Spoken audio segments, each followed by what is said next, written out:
जॉबवरून बाहेर आले तर इथं मित्र गाडी घेण्यासाठी आलेला. सो गाडीमध्ये बसले आणि खंडाळ्याला जाण्यासाठी निघालो आम्ही. मी आणि अक्षदा होते आणि तो जाता जाता आयशा विलाचं दर्शन झालं. तसं तर या मित्रासोबत मी बोलत नाही, पण तरी गाडीमध्ये उतरून शायनिंग मारणं तर बनतंच ना.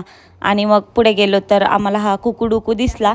त्याचसोबत अक्षदासोबत थोडी मज्जा मस्ती करत मित्राला फोटोग्राफर व्हिडिओग्राफर बनवून आम्ही फ्लेक्स करायला लागलो. आणि थोडंसं गार्डन इथे अक्षदा तुम्हाला एक्सप्लोर करते, ती पण व्लॉगिंग शिकली आहे.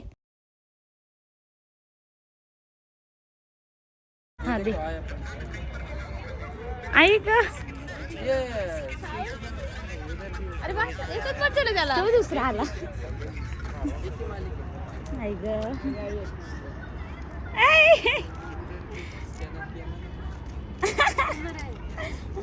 भास्कर मला तर नाही दिलं कधी. त्याचसोबत हे पॉईंट पाहण्यासाठीचं यंत्र आम्हाला तिथे दिसलं आणि हे सर्व खाण्यासाठी मी खंडाळ्यामध्ये गेलेले. सो बऱ्यापैकी आम्ही काय काय घेतलं. अक्षदाने ह्यांनी मला दिलं नाही खायला, सो मी माझ्या पैशाने घेऊन खाल्लं. मग नंतर मी पण पाणी बघण्याचा चान्स काही सोडला नाही फ्रीमध्ये. त्याचसोबत इथे कैरी वगैरे घेतलेली मी.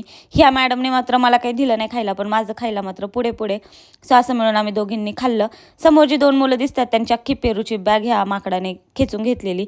आणि इथं हे जे दिसतं हे माझ्या मित्रानं केलेलं व्लॉगिंग आहे. सो सगळे शिकलेत आता माझ्यासोबत राहून व्लॉगिंग करायला. आणि गार्डनच्या तिथून असा काहीसा व्ह्यू आहे. खाली एक्सप्रेस हायवे आणि खोलदरी आणि वरती सरफेसवरती गार्डन आहे. जे इथलेच आहेत त्यांना माहिती आहे, पण जे बाहेरचे आहेत तर तुम्ही नक्की व्हिजिट करा. पण पावसाळ्यामध्ये अधिक जास्त सुंदर दिसतं. फायनली आम्ही परत खातपीत गार्डनच्या बाहेर निघालो, कारण की मेन मुद्द्यावरती आम्हाला यायचं होतं. आणि इथे चंद्र बघा किती सुंदर दिसतोय. तर ज्यासाठी आम्ही गेलेलो तर ते होतं हे.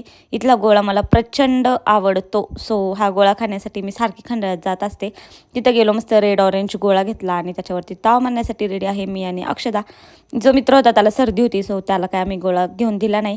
इथं आमचं मस्त आनंद घेणं चाललं होतं, तुम्ही बघू शकता. मला खूप आवडतं, मी सारखी जात असते हा गोळा खायला. पण आता बऱ्याच दिवसांच्या कालावधीनंतर मी फायनली तिथे गेलेली. आणि इथे ही भुक्कड बघू शकता, माझ्यासारखी पण भुताळी झाली आहे गोळ्याला.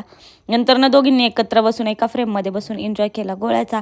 नंतर परत परतीचा प्रवास स्टार्ट केला. येताना मात्र मी मागच्या सीटला बसलेली, कारण की मी फ्रेंडसोबत बोलत नाही आहे. पण नंतर आमची थोडीशी भांडणं सॉल्व्ह होऊन मग मी पुढच्या सीटवर बसलेली. गाडीमध्ये मला बॉबी दिसली. आणि जर तू ब्लॉग बघत असेल ज्याची गाडी आहे तर मी तुझी बॉबी खाल्ली आहे. आणि आमच्या मित्राचीच गाडी होती ही दुसऱ्या. सो या आयशा विलाच्या बाजूला जे हॉटेल आहे तर तिथे ॲज इट इज सगळ्या वस्तू तशाच आहे आणि ते बंद पडले. आणि मी काय खित्रो की खिलाडी आहे, सो आयशा विलामध्ये गेले. मस्त असं व्हिडिओ काढले, फोटो काढले. माझ्यासोबत जे 2 जण होते, अक्षदा आणि माझा मित्र, ते डरपोक आहे, ते लोक काय आतमध्ये आले नाही. पण आपण माहिती आहे ना, डॉन आहे डॉन, तर आपण डायरेक्ट गेलो, मस्त व्हिडिओ काढला. आधीचा आयशा विलाचा व्हिडिओ पण आपला 2.3 वरती गेला आहे. आता हा माहीत नाही किती जातोय. नंतर नाही, अक्षदाला रोज कोण रोजेस पाठवत, आय डोंट नो. एक पिंक रोज आले तिच्यासाठी त्या दिवशी. 2 दिवसाच्या कालावधीनंतर रेड रोज आले. नंतर आपला साहेबाचा चहा पिला आणि घरी येऊन हे सुंदर असं जेवण. That's it for today.